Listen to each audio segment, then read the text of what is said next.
Welcome to Communicator Crazies with Carmen, your very own personal crash course in everything the communicator that I could possibly think of. So let's get started. I tried to make an outline here. I might think of things along the way. I hope I don't forget anything. If I do, I'll let you know. So number one, thank you so much for doing this. I have always felt kind of tied down by this because there's no one to take my place. So this is extremely mind relieving for me. And I know it might be a little nerve wracking for you, but you're going to be great. You're going to do amazing. And I know there's a lot of little things to remember. But yeah, overall, it's not hard. It's just a lot of little things to remember. So you're going to do great. I believe in you. And even though we're on vacation and we're kind of unplugging ourselves, anytime you need to get a hold of me, I will answer for you. Even if it's in the middle of the night, I will answer. So, well, I'll try anyway. So feel free if you are stuck on something or you just don't know. You can WhatsApp me. If we are at our house, I will have internet access. You can FaceTime me. Even text me. iMessages go through. I figured out as long as we both have internet. So whatever you need to do to get a hold of me, get a hold of me. We'll have a Kenyan phone number, and I think Andy will probably give you that WhatsApp information. But yeah, we should be able to be reached pretty much whenever. So let's get started here. I am in my messy office. Excuse the mess. We're in the middle of all sorts of things here. So we're just going to kind of start at the beginning and work our way through. Number one, I'm giving you my laptop, and you can do pretty much everything on my laptop. Yeah, everything's on here. You honestly shouldn't really have to log into anything.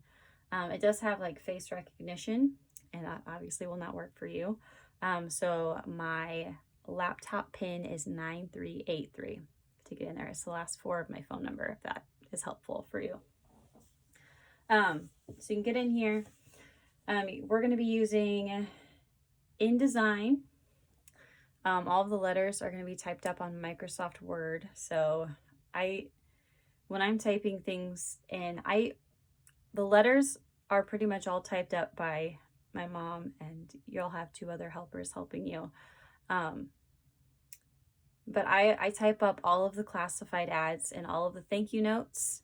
I usually let her take care of all of the letters, and if there's any in-memory poems, she also does that. Quick in-memory poem rule. We're not supposed to print anything that talks about that person being in heaven unless it's a baby, because the Amish do not believe that you can know if you went to heaven, and if you say that, then you're being proud. So those always get flagged, and we have to either contact the one that sent it, if possible, and see if it's okay to like rearrange and change things. And if there is no contact information, we usually just kind of change it. I usually let the proofers kind of take care of that, but just so that you're aware. Anyway, so they will type up the letters for you, and then send it to you in an email, just single. They'll have the church district at the top of the email, and then the body of the email is the letter. So I just copy and paste the letter and put it in InDesign, and I'll show you how to do that here in a minute. So we've got InDesign, Microsoft Word, and then you can use my Outlook email address, and I'm going to have it open here. But my email it's carmen.miller@outlook.com. You know that. And my password is Mama Keisha, no spaces, capital M, capital K, MAMAKESHA. So that'll get you into my email. I think it's just Mama Keisha. If Mama Keisha doesn't work, then try Mama Keisha with the letter 2 after it, no spaces. But either one of those, that'll get you in. And then there's Smart Fax as well, and that's where we send all of our faxes. The faxes come in through email, so you don't have to log into Smart Fax unless you're actually sending a fax to someone. So when you go to smartfacts.com, and then the username and password is already in there, so you don't actually have to put that in. I'm not 100% sure what my password is anymore. So hopefully you don't have any problems. We shouldn't have any problems with that. Then I'll show you how SmartFacts works. And then I had already talked to you about going to the post office and getting the mail. Basically what I'm thinking is that you will kind of just get through this, and then after it's done, you can just get the mail a couple times because it usually does stack up. I realized that I forgot to send out reminders for December until like the day before December started. So I think that's why the last couple days there have been so little mail, like way less than normal. I had 2 days where I actually had no mail for the Communicator, which is unheard of. It was just junk mail. But usually there's quite a big stack. So as those come in, there'll be more and more mail. It might be good to kind of keep up with the renewals as you go, so it's not so much since you're doing everything this time. So that's just a little tip. But the post office, yeah, go in there and get the mail. Every day there's a deadline, definitely. The Thursday deadline is mostly mailed letters, so the sooner you can get in there and get the mail, the better. I was not able to talk to my girl Jill about you coming and getting the mail. She was out last week, and there's a couple days they didn't even open the window. I don't know what's going on, but if she's in there tomorrow, I'll talk with her and tell her that you're coming in, and if you need help with the P.O. box, she would be aware then that that's okay for you to open it up because it's not me. It says on a sign in there that the mail's not in until 10, or maybe it's 11. But I am usually in there right after I drop the girls off at school. The window opens at 8. Sometimes I'm there right at 8. Sometimes I'm there at about 8:30. And I just go up to the window and I ask her, hey, do you have my mail? Do you happen to have my mail? And she's like, well, let me go grab it. So she'll go and grab it for me and bring it up. And it's usually everything except for maybe like the junk mail things that everybody gets. They haven't gotten those in yet. So she's really awesome about that. Hopefully she's there working this week. I don't know if she was sick or what, but she wasn't there. But yeah, you can just go in there and ask if it's not in the box yet, because you do need to get it. And she's aware of that. So get the mail, especially on that. Well, you'll want to get it the day before so you can get everything caught up. Mom said she would type absolutely everything she could on Wednesday. So if people send things early, get those over to her. I already did get the sermon, so you don't have to worry about that one. That one's good. Yeah. So when you get the mail, I purchased this little folder thing here. My system that I use in my office, let me turn you around here, is this stack of like, I don't know what you call those, shelves. I don't know, but I have them each labeled. And as I'm going through the mail, what I like to do is just, as like one of them's a renewal, I'll put it in the renewal pile. One of them's a bill payment, I'll put it in the bill payment. One of them is a classified ad, I'll put it in there. One of them's a letter, I'll put it in there. So I just sort it, and I find that is easier for my brain if everything's sorted, and then I can go through pile at a time and take care of things. So I kind of set this up like this. If you do not like it, or maybe your brain works a little different than mine, most likely, you can change it up. But right now, the back folder here is, I put in the bank envelope thing. So as you get like classified ads, especially if they send in a check and the ad together, I usually write on the paper, sent, well, you know what it looks like, so-and-so's name with their address, and they paid this much with this check. I will put it in the check. In here I have like a clip, I clip it too, but put it in the envelope, and I'll take care of that when I get back. Just when they're all taken care of, put them in the zipper pouch. Right in front of it, there's ads ready to invoice. I have that on my top folder. So once the ad is actually put into the communicator and it's done, doesn't need any more editing or anything, I'll put it in the ads ready to invoice folder. And then that's what I send over to you when the whole thing's done. The next one up is display ads in process. If you get any display ads that you need to do, I usually keep those on a shelf along with the classified ads in process. And I know those are not actually put in or they're not finished yet. So I don't forget things like that. There's classified ads. I've got a letters folder. So as letters are coming in, you can put them in the letters folder, and then as they get put in, I also have a finished, current issue finished folder. So all of the ads, when I finish those, I'll put them in the finished. Well, if they don't need invoicing, I'll put them in the finished thing, but all the letters go in there. I have a renewals tab. I have an ad payments tab. I've got a bills tab in case you get any bills or anything. You can also put our personal mail in there as well if anything comes. Usually it's just junk mail, but I don't know. Sometimes there's some things. Andy's been getting True Fence mail from our P.O. box, so that might be in there too. If any bank statements come or something, you can put that in here. Then I've got a last issues item. And the reason I have that here is because every once in a while someone will call and be like, hey, can you rerun my ad? And then I'm like, well, which ad did you run? So we figured out here, usually it's just in the last issue, they wanted to run it again. If it's farther than that, you might have to actually look at like issues in the past and find it. Also, QuickBooks is great at trying to find information like that.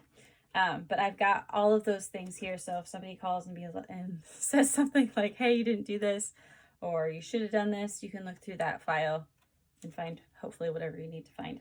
I have a current issue items, and that's just stuff that's finished, doesn't need invoicing from the current issue. Keep it in there. And then I included the 2021 and 2022 and 2023 calendars, the production calendars. I think I gave you one of these, but you can look at that. That'll help you with all the dates and stuff. And I also included the ad cost, size, and deadline sheet as well. I'm gonna sneeze.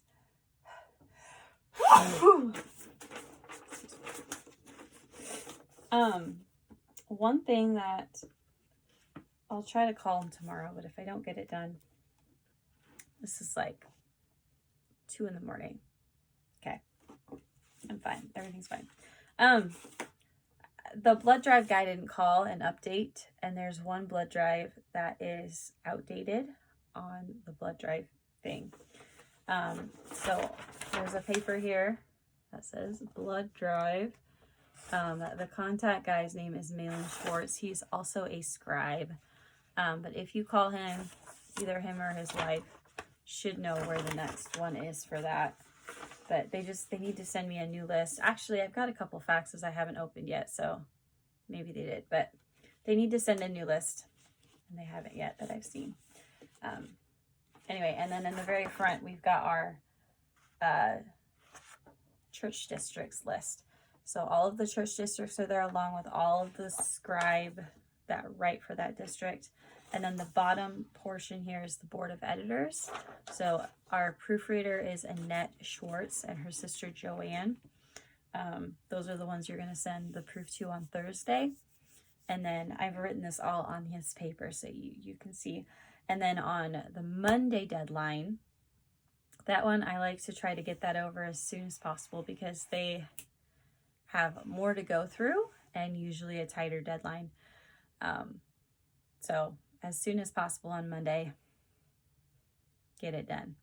But then along with sending the whole issue over to Annette and Joanne, We also send it over to a couple of the board members, and it's just the board members that have faxes, and I highlighted their fax numbers. There's just 2 of them. So 2 of the board members also get a proof along with Annette and Joanne, but Annette and Joanne are the most important. And I usually just write a little note, hey, and their names. Here's the, well, this is what, December 17th proof of the communicator. If you see anything that needs fixing or that concerns you, please let me know as soon as possible. And then I sign my name. So some of them don't even know that you're filling in. I'm kind of hoping that nobody will even be able to tell the difference. So you're gonna do great. So that's what's in the folders. If you want to rearrange things, you can. I just wrote on the tabs, but they don't show up very well with papers. So feel free to make it your own. I'll also have my laptop here, and I'm going to send my mouse with you. And hopefully you don't have any problems hooking up to a printer, because I like to just print out all of the ads that come through. I have, actually, I think I've got some here. Yeah. I'll send some note cards along. I just use like a note card. All of the text messages that I get that are, it's a classified ad, I just write them down. And sometimes if my printer's not working, I write down, well, you know what they look like. I write down everything. If I don't write down stuff, I miss so many things. So I just write everything. So also I'm going to send this along with you. They are poems written by Orva Hostetler. They were just given to me. There's so many of them. They're very long, but we have permission to print them. And so if you've got extra space that you need to be filled, you can type one of those bad boys up and put it in. Are you ready? Let's get started. All right. I'm going to see if you can actually see what I'm doing here.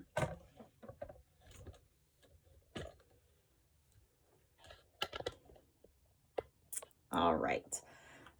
So here's my email. This is what it looks like.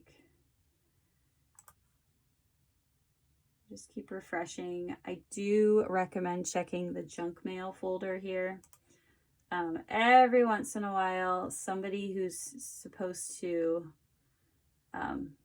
be sending me something will get sent to the junk mail folder. So just keep checking that. In design, I have the, actually,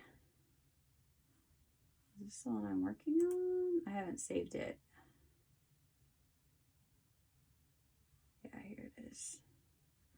Okay, so I have torn the December 3rd one apart, and it is now ready for the next issue. And I'll have even more done with it here before, but this is all torn apart and it's ready for you. So everything that has been sent to me until it reaches your hand is going to be put in here.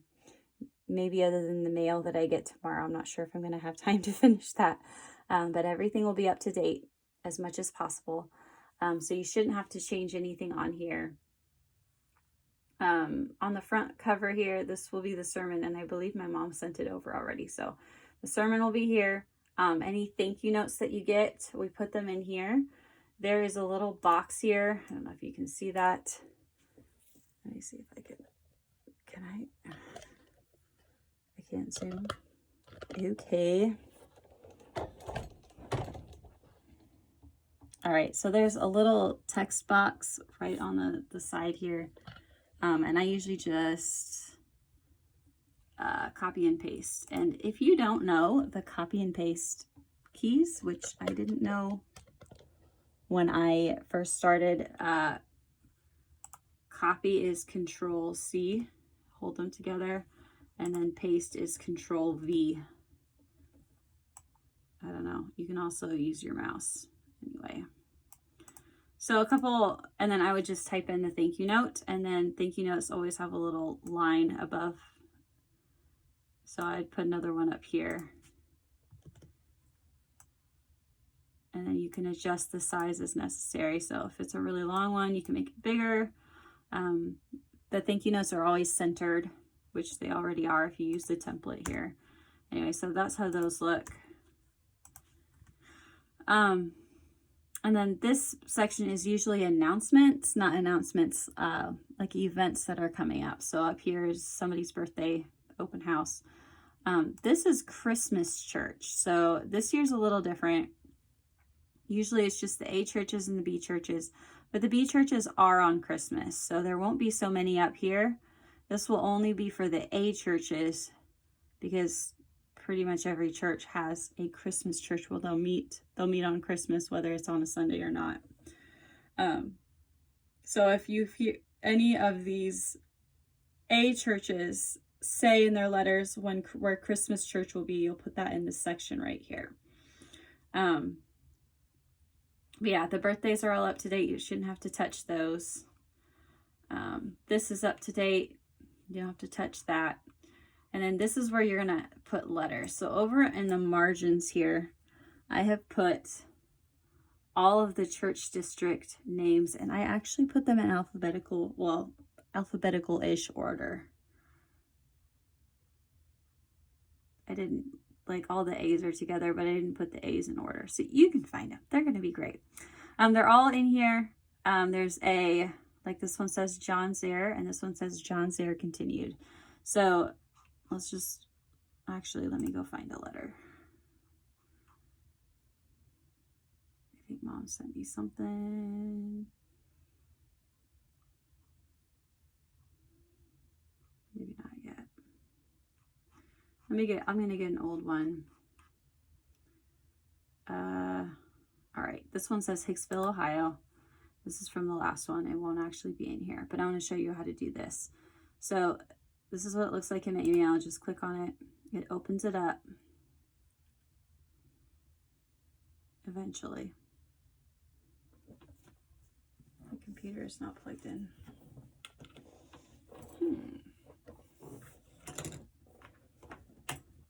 All right. So I'm just going to take it, and I don't usually copy and paste the title, but everything else. You'll notice she highlighted this part right here. That is where the next church will be. So I always have a piece of paper started, and I write on my paper the church district and where church will be. And then at the end, when I'm filling in that section on the front page, I can just go down my list and fill those in. I don't have to go hunt for them, because hunting is no fun when you're in a hurry. All right, so I just copied and pasted this. Now I'm going to go onto here, and I'm going to find Hicksville. Here they are. I put Hicksville right at the top. And by the way, if you want to select something or move something, you have to use this arrow up here. And if you want to type anything or put a text box in, you have to use the T. If there's a text box in the way, it will not let you do it. So I'm just going to make a text box like this, and I'm going to do my Control V to paste it in there. And so this is the letter, and obviously it's not right yet, but so what I normally do is just make it the right size that it's going to be. That red little box down there, I don't know if you can see it, that means there's more. So you click on that with your mouse, and you can go back up to the top. You know what's there because you can see the words here.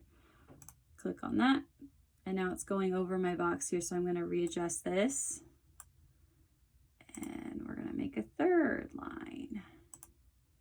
All right, so that's the whole letter here.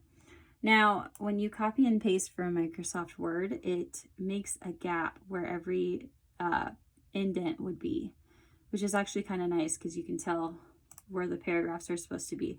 So after this is done, I'm just go through and I make it look correct. So all of these signatures are supposed to be to the right margin like that. And then every paragraph should have an indent. And like this one, for some reason, it just went right in the middle of a paragraph. So I don't know if she pushed, like she entered instead of a space. I don't know. Just have to keep an eye out for that.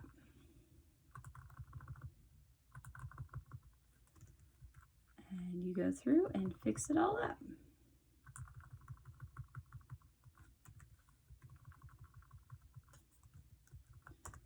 All right, so that's what it will look like. Now, I've told the proofers, and Mom knows it, of course, if there is a smiley face or a frowny face that the scribe has put in their letter, we like to put those in for them. So if there's a smiley face, they're going to put a capital J and they'll highlight it. If it's a frowny face, they'll put a capital L and they'll highlight it. Now, I found that when you copy and paste into InDesign, the highlights don't show up. So you just have to pay attention to those and count how many there are and then find them. So say there's a smiley face supposed to be right here, right there. So I have the smiley faces and the frowny faces right up in the corner here of each page. So you can grab whichever one you want, copy it, Control C, and then you can paste it wherever you want it to go. And then these are, the box isn't perfect, so you have to then go up to the arrow up in the corner, click on it, click on your smiley face, and then you have to use the arrow keys down here to bump it down so that it's lined up with the text so it doesn't look funny. So that's how you do that. So I'll try to highlight all of those so you don't miss them. So this letter is done now. So I always make sure the text box isn't down too far. And then the next letter, let's say it's a note from Betty here. We'd put that one in. And then we do like the same thing. You go copy and paste her letter and then paste it. Oops, that's a smiley face. Paste it in that spot and you keep going. Now, if you get to the bottom of, like there's two spreads here, as you can see. When you get to the bottom of this fourth column, if the letter is going to overflow onto the next page, then, let me zoom in. Down at the bottom here, there's a little, it's in italics, it says continued page 3. This one says page 3. Each page is a different page, obviously. You do that, and then that's where the second heading, where it says continued, comes from. And that will go up on the first column of the next page, and then you'll continue their letter right underneath it and keep going. So that's how you put letters in. That is probably one of the easiest things to do. Not hard, just takes time. Put Hicksville away here. A, B, C, D, E, F, G. All right.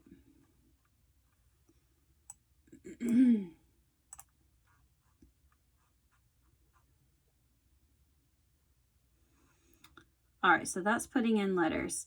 The sermon always overflows, and I'm going to send this last issue of the Communicator along so you can look in here. The last couple issues have been 24 pagers instead of 20 pagers. This one is, I'm not sure if it will need to be 20 pages or 24, but I decided to keep it at 24 because that's what we've been doing lately. That's what we've been doing lately, and yeah, it'll probably be another 24 pager. If you're finding that you're like, you have tons of space left and like 4 pages worth, then we can take them out and just let me know and I'll show you how to do that. But you shouldn't really have to do anything with that. But I'll send this with you, and if you just kind of set it up in the same format as what this one is, you should be good to go. I'll put a coloring page in for you so you don't have to mess with that. And yeah, all the ads will be updated as far as we can go. What should we do next? Why don't I show you how to make an ad here. So I'm hoping you can see. Maybe I should just turn it around. Can I not turn it around? Well, I don't see here. I think it's probably better on here. I'm sorry. Very professional video. So an ad. So say somebody sends you a text message or calls and says, hey, I want you to make me a classified ad, not a classified ad, a display ad.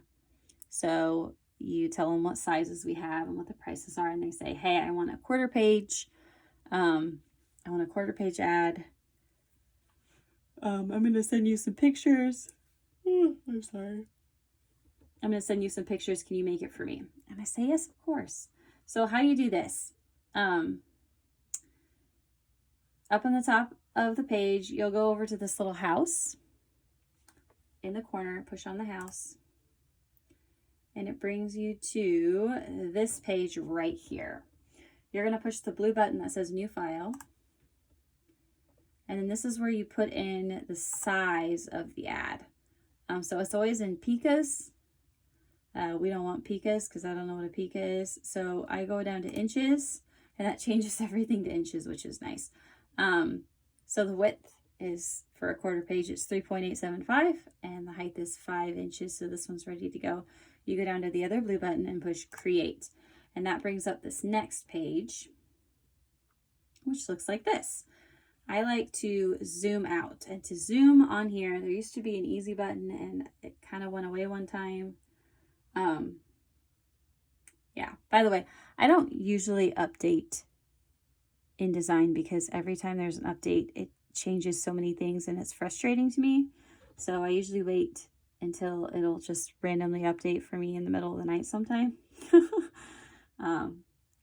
It just updated like a month ago, so I'm hoping there will be no updates. But if there is an update and it's throwing you for a loop, just let me know and I'll help you through it. But on the top row here, you go to view and go down, and there's a zoom in and a zoom out button. So I push zoom out. So let's say somebody wants a, I'm thinking of a place in particular, like Katie's Country Corner. She always sends over usually a paper that she's taken a picture of, and it's her ad, and it's written out exactly how she wants it.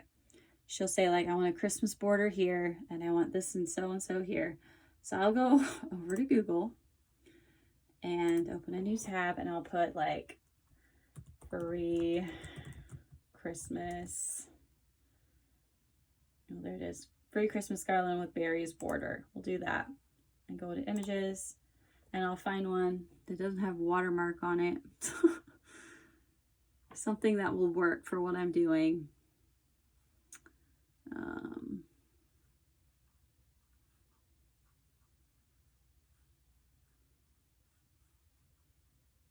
We'll do this one.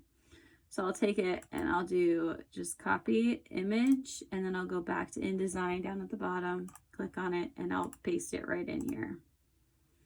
And then I'll resize it. Now resizing is something I forgot to tell you when we were meeting the other day. But these are, it's a box, kind of like a text box, but it's a picture box. If you want to make a box, you push this square button over here, and you can make a shape and do this. But to resize these, you do not want to warp them. So there's a couple tricks that I've learned. Number one, you'll push the arrow so you can navigate and move. If you hold down the shift button when you're adjusting it, it makes so that it doesn't get warped. It keeps it like square and how it's supposed to be. So you always hold down the square button. You see this round circle in the middle? Click on the circle, and that changes the border here around actually these little squares and the edge to brown instead of blue. So what you're doing is you're actually reshaping the image, and then the blue line is like the actual shape itself. I don't know if that makes any sense. So I'm using the brown one right now, so I'm going to make it bigger. I'm holding down the shift and I'm moving it at the same time. So the actual shape stayed that size, but I made the actual like image bigger here. So I don't want that anymore. So I'm gonna do the blue one, and I'm gonna make this bigger like I just did. So I'm holding the shift down and I'm making it bigger here. So the cool thing about this is you can still see the shape of the ad behind. So I can move this to where I want it, and then I'm just gonna chop it off where I don't want it.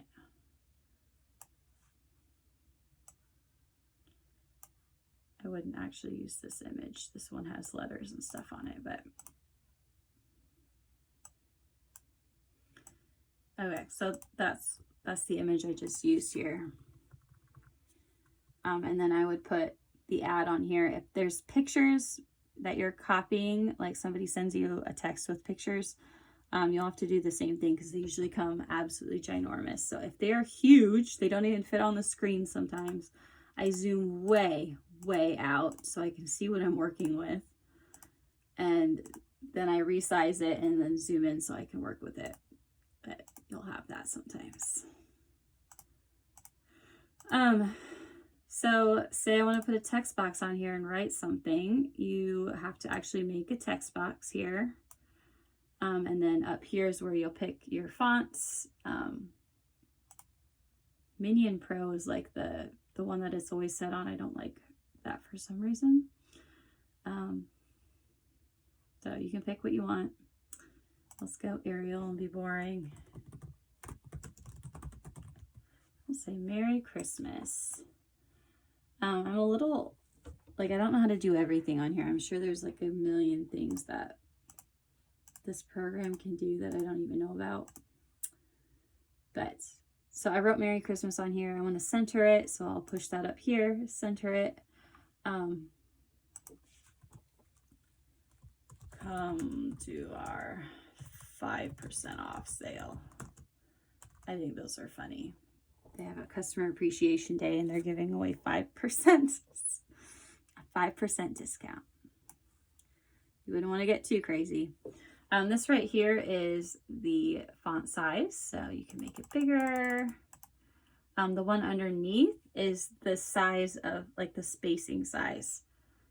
So if you are short on room and you're needing something to fit, sometimes you can adjust that a little bit and make things work, make it fit. So that's how that works. What else is there? Like here's the underline button. If you need to change the font color, that would be this T up here. Click on that and then you can change the color. The Communicator always does print in black and white, so even if you put something in color, it won't show up that way. Just lost it. Click on that here. What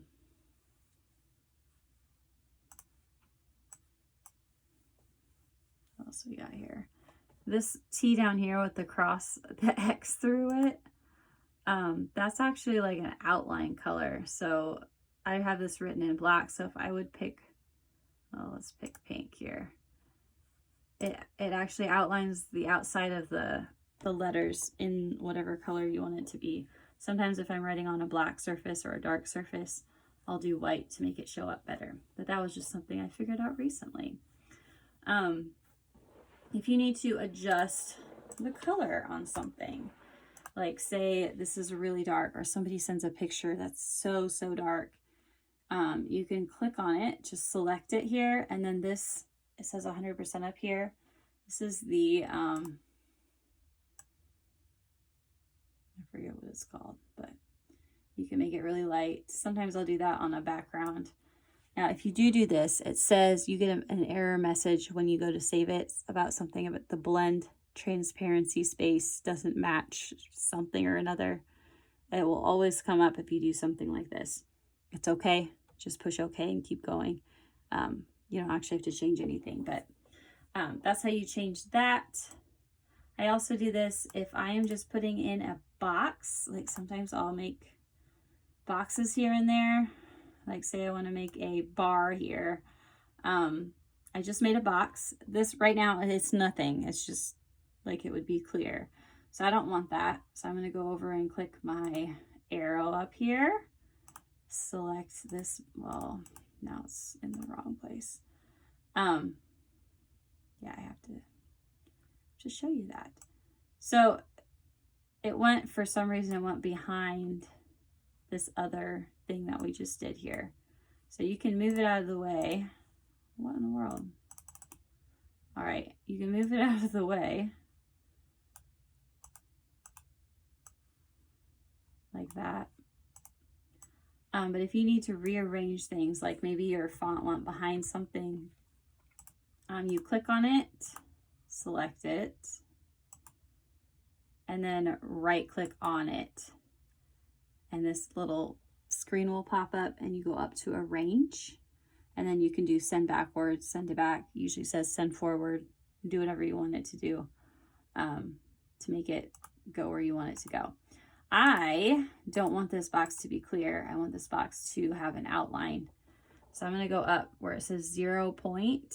Here, the 0 point in the line here, this is going to be the outline of your shape. So you can make other shapes, but I'm usually just making boxes. So I'm going to do 2 point. If I'd want to, I can make a dashed line, a dotted line, whatever shape I want it to be. I'm just going to do normal. I don't want it to be pink. I want it to be black, like this. So now I've got a box that I can put on here. And then if I would want to fill it in, sometimes I like to do that. I still have it selected here. I'm going to push this button here. That's just a square with a line through it. That means that there's no fill. We're going to click that and I'm going to do black. So now it filled it with black. And say I don't want it to be black, I want it to be a lighter color. It says up here tint. You can put that down and change it to be whatever you want it to be. So now I've got a shape here as well. It also works if you have to make a shape for something in the actual communicator. You would use this square box over here, click it. Sometimes someone will send a verse or something. So you would make the square and give it a little bit of an outline, and then you'd put your text box inside and write whatever text you want it to be. But that's how easy that is. Now we've got, now you've got just a box with a black line around it. Anyway, so that's how you make an ad. Fill in whatever it's supposed to say. You always have to send a proof to the people that have classified ads. So as you're taking them or as they send them, you make sure that there's a way for you to get it back to them. Faxes do not go well. Faxes do not print well for ads. So if there's another way, if they've got like a driver that has a cell phone that you can send pictures to, something like that. Pictures are great. What I'll do a lot of times is I will actually, I will email the ad to myself, okay? And then, well, my email comes up on my phone, so I'll take a screenshot of it on my phone. So you can email it to yourself, take a screenshot of it, and then text that picture to the communicator phone, and then I'll text them from the communicator phone their picture. I'm not sure how to take screenshots on my laptop. Maybe there's a way to do that, but that's what I normally do because I do not want to text people from my personal cell number. So sometimes it's a rigmarole, but get it to them somehow so they can proof it, make sure that you got everything correct, spelled everything correct, have their contact information correct before it's printed, because after it's printed and they find something, there's nothing you can do about it. So say I'm finished with this ad and I want to save it. You want to save as a PDF. First, I'll save it just as a save as, and it'll save as an InDesign file. And I like to keep those too, because if later down the road they want to just edit something small, I don't have to redo the whole ad. I can just go in the InDesign file and do it that way. So I go in here and I'm going to push save as. I'm just going to save it to the desktop. But normally you'd go into advertisers right at the top. If you go to desktop, then go to advertisers and find whatever company it is. whatever name it is. They're all here. Find them, and then you can put it in here. I'm just going to save it on the desktop, not in advertisers. And I'm just going to say test ad. So I'm going to save it. And now that should be on my desktop here.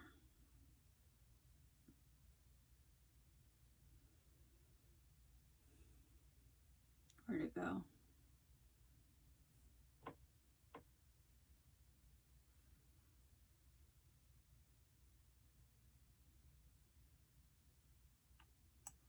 I think that's it, but it's, oh, here it is. Right here. That was what we just saved. So it looks like that. And then we want to save a PDF of it. So we're going to go back up to File, and we're going to go down to Export. Export is what you want most of the time when you're saving things. Export, and then we're just going to go back to the desktop, and we're going to keep the same name, test ad. For ads, I always put the run date. So if it's going in the December 17th issue, I would put 12/17/22, a very brief description of what the ad is, and then the size. So this one I would do, what, 12/17/22, well, I'll say test ad, and then QTR, quarter, and I'll save it like that. So I'm just going to do test ad, but this thing pops up, and this is just the settings. I do not mess with the settings, just keep them, they're fine. Push export, and then it should, if it saves, it'll go up to your web browser and it'll show you what it looks like saved. So then you could take this in an email and send it to someone.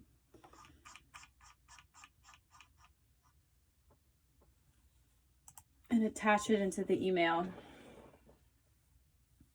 A little paperclip button is attach. I'm going to go back to the desktop, and I'm going to find my test ad that I just made. Uh-oh, I'm going to sneeze. Excuse me. There it is. And I like that this actually shows what the ad is before you attach it, so you can see and send it off like that. I mean, write some words down. But that's how you do ads.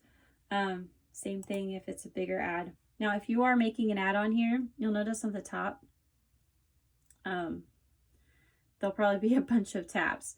These are just the things, the projects that you have going on here. So if you're working back and forth and you want to do this one right here is your actual issue. It's just the date of the issue, and it says INDD, InDesign document. If it's full and you don't see the InDesign document at the top here anymore, there'll be a little like arrow button here that you can click, and then it'll show a list of all the things, and you can select it on there. So fret not. Also, InDesign has a lot of buttons, and every once in a while I'll push something I didn't mean to push.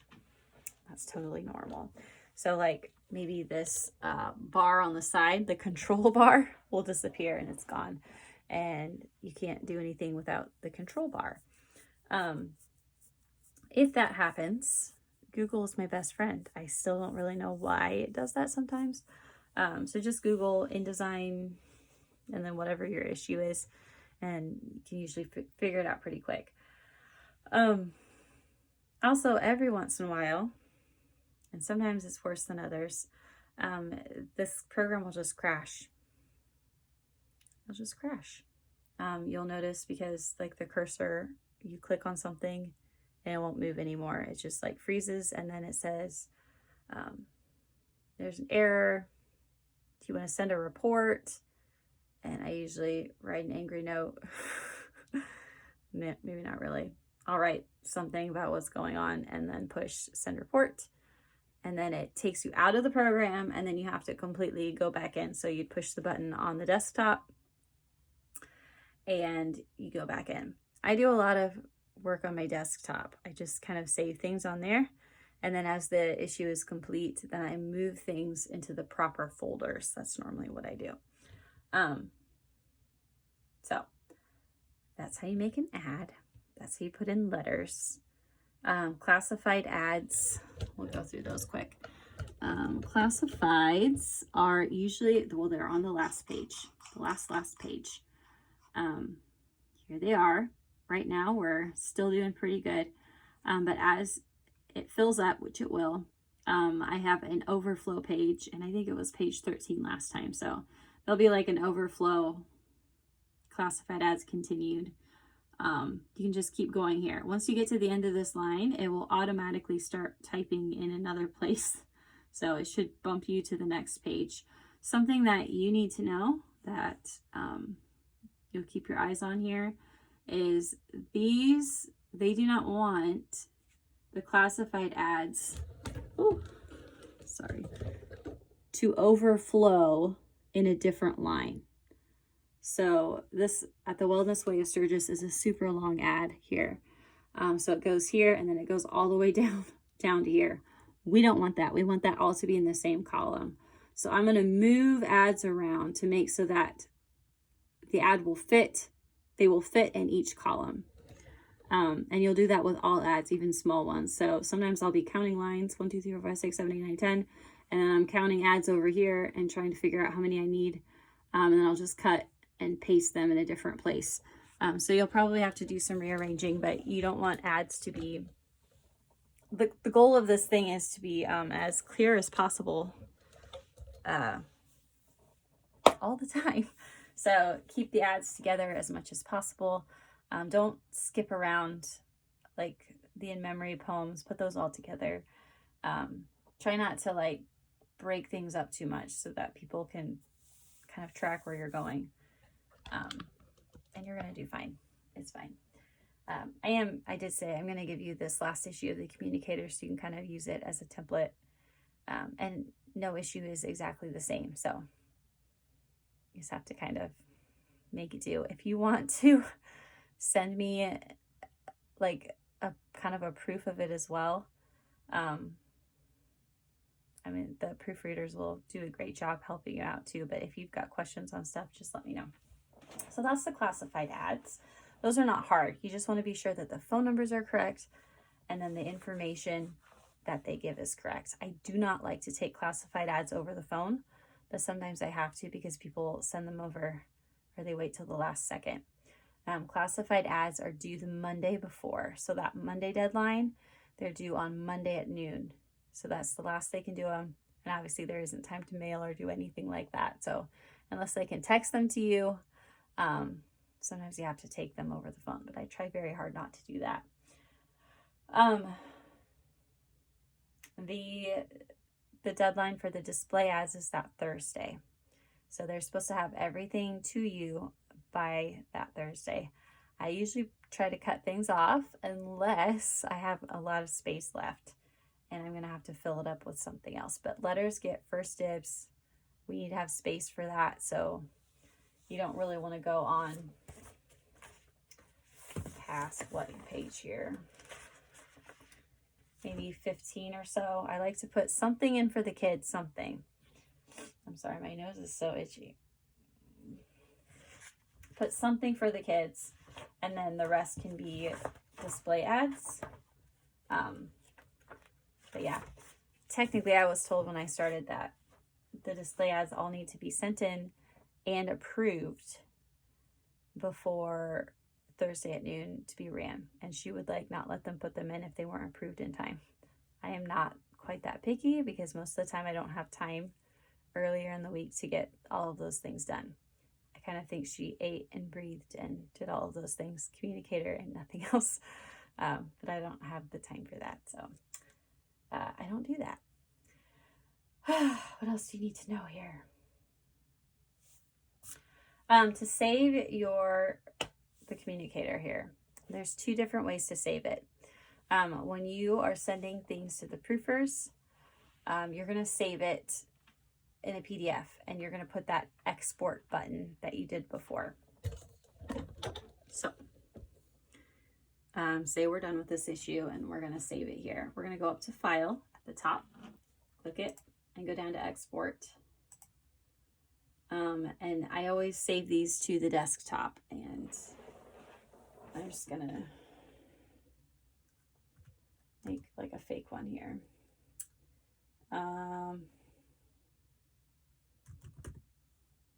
it'll say fake. So I'm going to save it to the desktop. And we're going to push export. And it does the same thing that that ad did. Here's the document's transparency blend space doesn't match the destination color space specified, blah, blah, blah, blah. That something must have gotten lightened, and it's doing that right now. So push don't show again. I guess that would work. And it's going to save. Oh, man. Eventually. So this single page, this is what it looks like. Single pages, obviously it'll be filled up with words, but that's what you would be sending as in the faxes and in emails. Well, not, you don't send emails, I guess. That's what I would send to you. Yeah. Anyway, if you go over here, what am I doing? I don't know. To send it to the printer, which used to be called Postmasters, but is now called Tandem. You're going to send it over to Todd. He wants it no later than 8:30 on Tuesday morning. That way they can get it done in time. No later than 8:30. That is a different PDF than the export one here that we just did. So to do that one, you go up to File like you did before.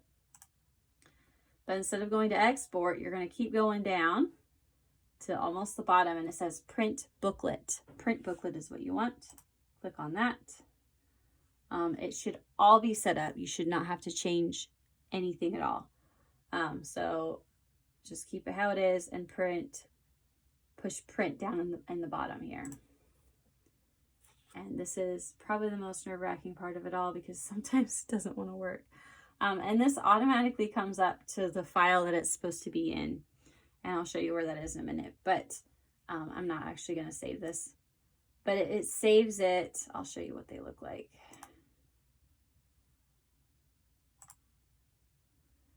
Let me go in here. On the desktop, I've got all of these files saved.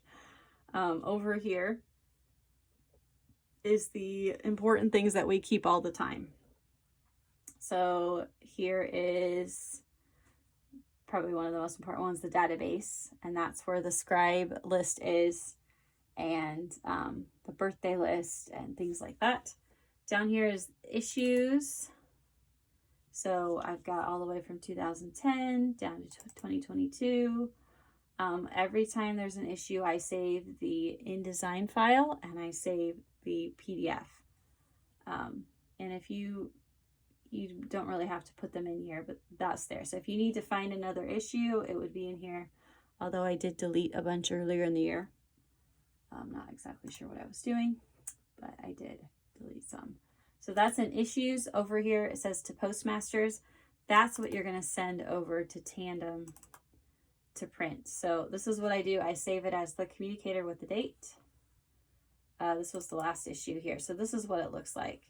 So instead of it being single pages, it's set up so that it can work folded. So page 24 is with page 1 on the first spread. So that's how that's set up. So that's how you have to send it to the printer. You have to do print booklet and then send it to him. And his name is Todd. And you're going to go over to your email here and type in, put a new email and type in Todd. And we're supposed to send it to the new one. It's todds@thinktandem.com. That is his email address.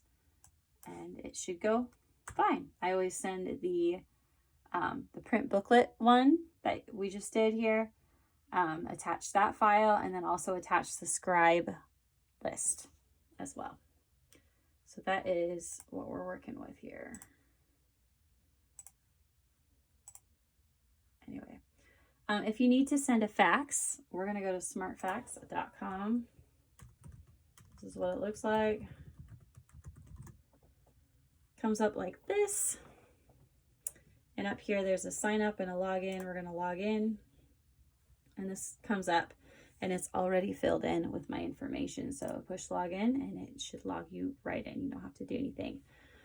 These are all faxes that have come through. There's ads and stuff here. we're going to go up to send a fax. Click that button.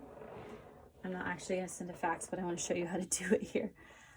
So it says to attention, you'll put in a name, and these are the ones that I normally use. Okay, so let's say we're sending it to Annette, our proofreader. We're going to enter her fax number. I've got that on that paper in the front of your little tan folder thing. It's always 260, and hers is 493-3102. It's right there. Down here, you're going to push choose file. Click on that, and then everything comes up here. So you go to the desktop. If you are wanting your actual issue, I always save that to the desktop so I can find it. Yeah, click on it. This is the fake one. And you push open and it shows up right here. So now that's there. And then over here, I put in whatever it is. So it'll be Thursday proof for you on Thursday and Monday proof on Monday. Sometimes it's an ad proof, whatever. And then I write a little note if there was anything that they needed to know or that I came across that had a question on, I'd put it in there. Whatever. Sometimes it's just, hi, hope this goes well. Have a great day. Honestly, some issues go really, really smoothly, so you're going to be fine. And then you push send fax and it'll send it to them, and you'll get an email confirmation when it goes through. Sometimes it fails. Yeah, and I've had people call me already saying, hey, is your fax turned on?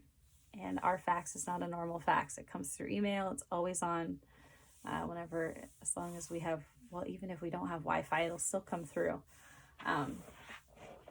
But yeah, unlike a normal fax where you have to be connected or actually like answer it when it comes through, we don't have to do that.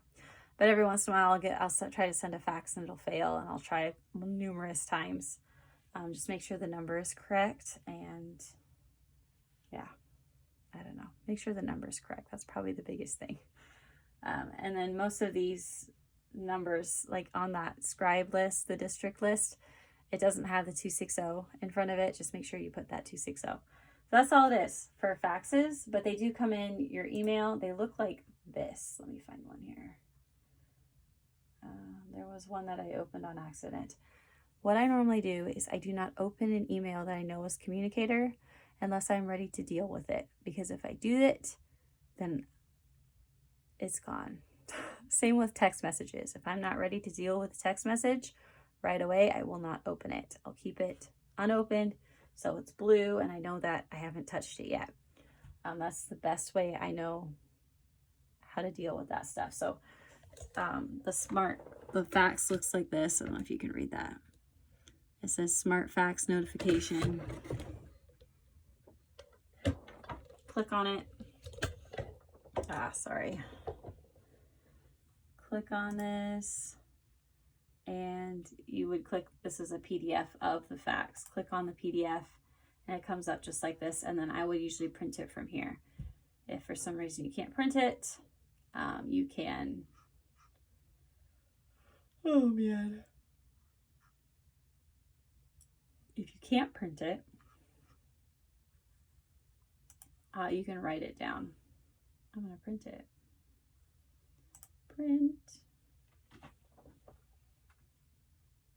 My printer's sleeping. Yeah, I'm going to leave this open here so I don't forget about that. But that is how you do that. I feel like there's a couple other things. Oh, here's the ad that I need to put together.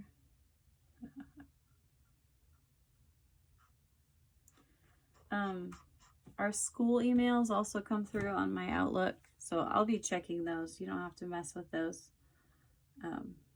But I will not touch the Communicator ones. I want you to be able to tell what's what here.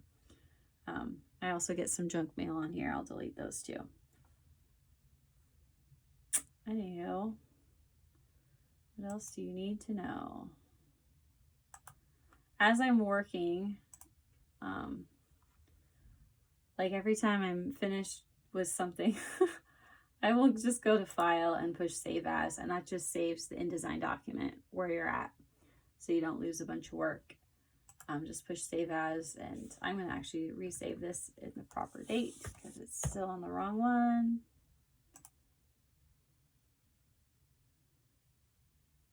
And there you go. It's saved.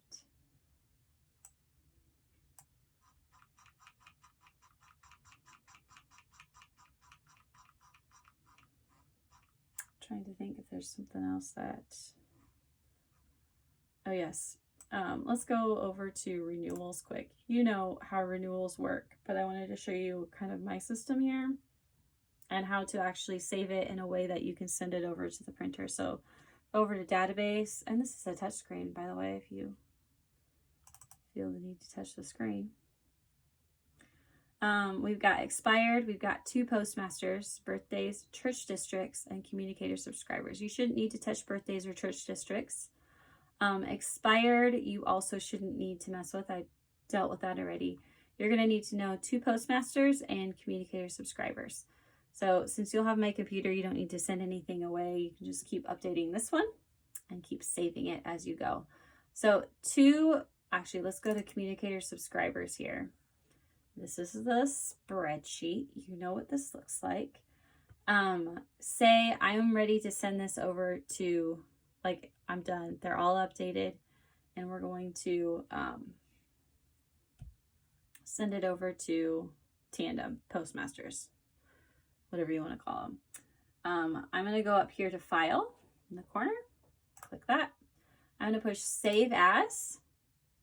I'm going to give it a new name. And so when you send it over, I believe it's the communicator and the date. So 12/17/22.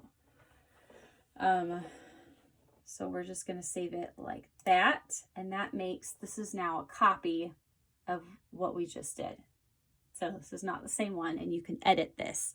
So you're going to want to get rid of this C line, which is the company name.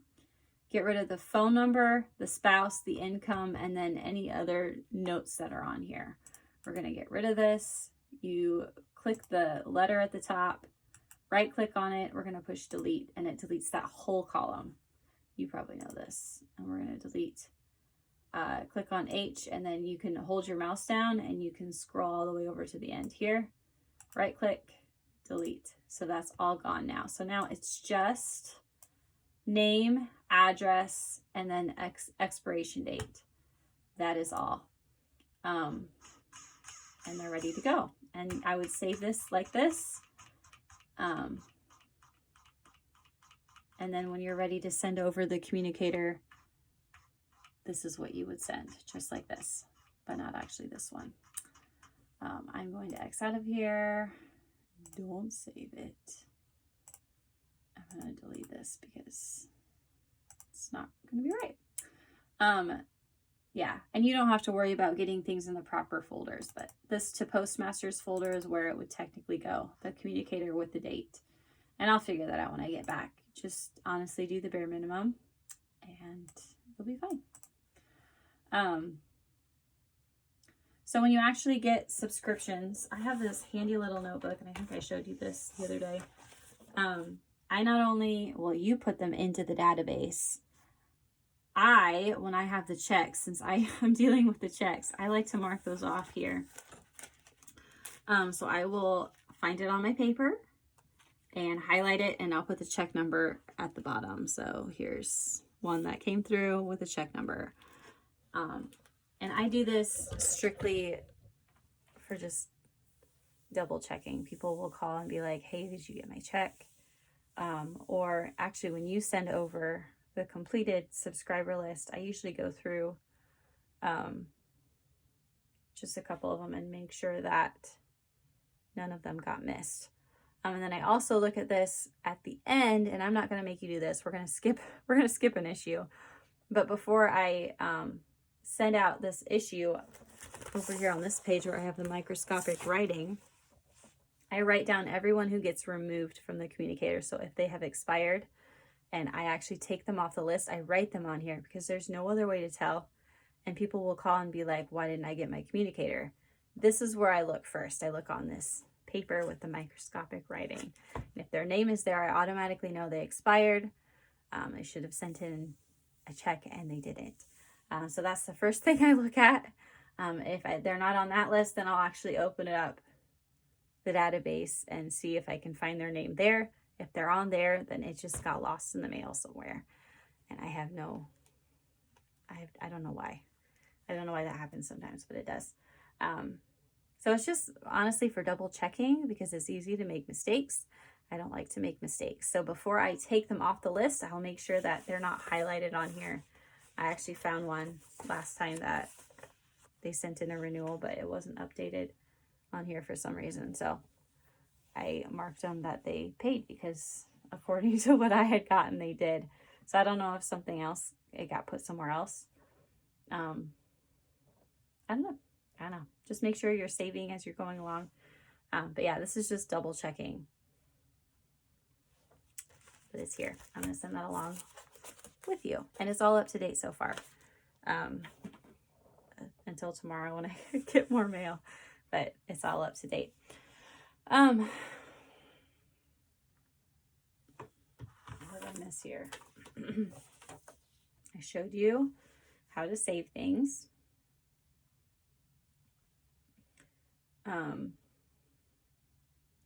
If somebody calls and they have an ad that they place, like sometimes they'll ask if I keep ads on file. I keep everything that I can, even from years back. So I usually like to go and find what they're talking about while I'm talking to them.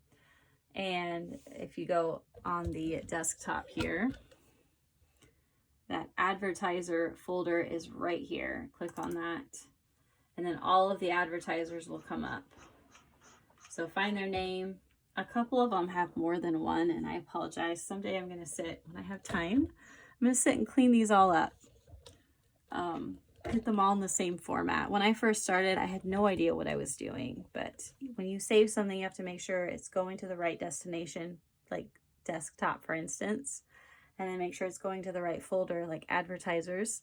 And then after that, make sure it's going in the right folder inside of that folder.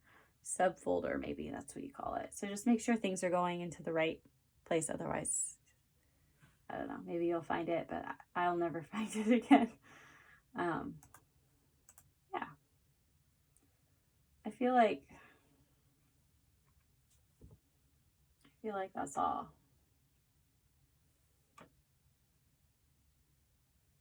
Are you confused yet? I've been talking for an hour and 12 minutes. Yeah, I think that pretty much covers it. That should get you through.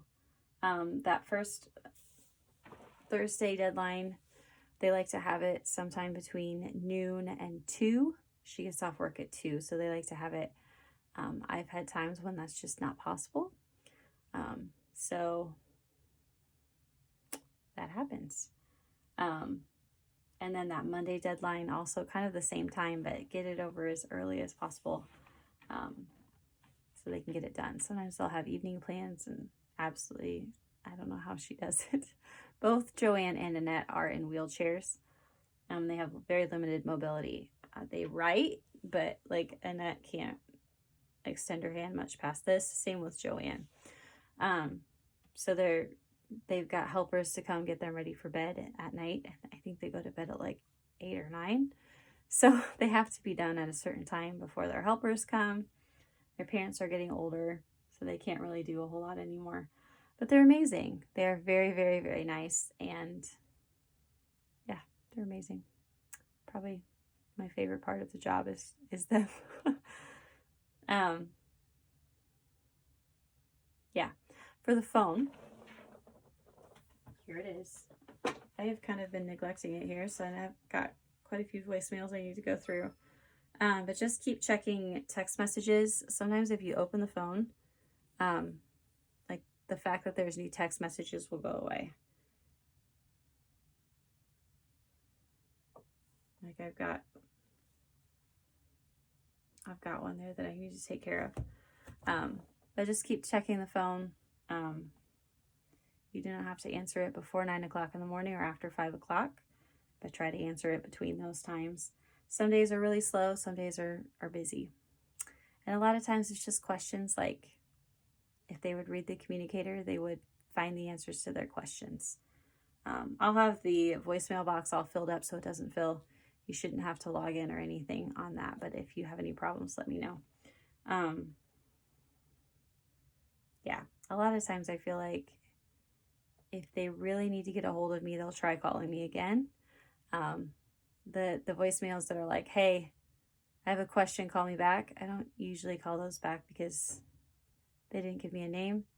They didn't give me any sort of idea what their question is. Like, you can call me back for that. But if they have an actual legit reason, every once in a while, somebody will actually call and leave a classified ad in a voicemail, which I do not like.